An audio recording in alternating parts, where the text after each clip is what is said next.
रामपुर नाम का एक छोटा सा गांव था। चारों तरफ हरे भरे खेत, कच्चे रास्ते, पीपल का पुराना पेड़ और बीच में एक छोटा तालाब। उसी गांव में रहता था हरिराम, एक साधारण किसान। उसके पास ज्यादा जमीन नहीं थी, पर मेहनत और ईमानदारी उसकी सबसे बड़ी पूंजी थी। हरिराम के परिवार में उसकी पत्नी शांति, बेटा मोहन और बेटी गुड़िया थे। शांति सीधी सादी और संस्कारी औरत थी। वह घर संभालती, बच्चों को पढ़ाती और पति का हर दुख सुख में साथ देती। संघर्ष की शुरुआत एक साल बारिश समय पर नहीं हुई। खेत सूखने लगे।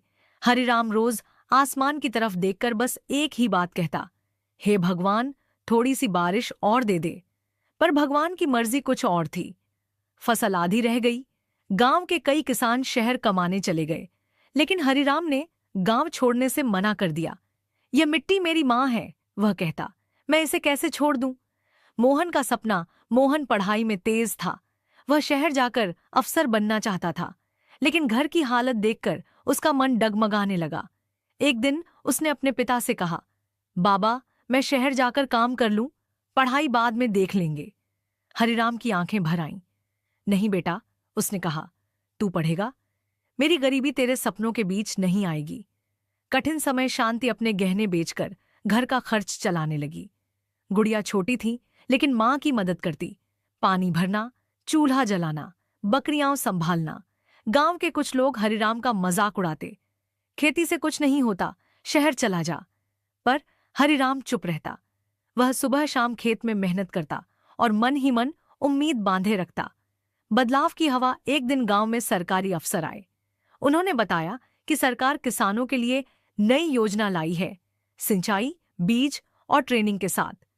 हरिराम ने हिम्मत दिखाई और योजना में नाम लिखवाया। उसने नई तकनीक से खेती शुरू की। शुरुआत में मुश्किल हुई, पर धीरे धीरे खेत फिर से हरे होने लगे। सफलता अगले साल फसल अच्छी हुई। हरिराम ने पहली बार मुस्कुराकर कहा, देखा शांति, मेहनत कभी धोखा नहीं देती। मोहन ने पढ़ाई जारी रखी और अच्छे नंबरों से पास हुआ। कुछ साल बाद वह सच में अफसर बन गया। गुड़िया भी अध्यापिका बनी। कहानी की सीख। जब मोहन छुट्टियों में गांव आया तो उसने अपने पिता के पैर छुए और कहा, बाबा, अगर आपने उस दिन हार मान ली होती तो आज मैं यहां नहीं होता।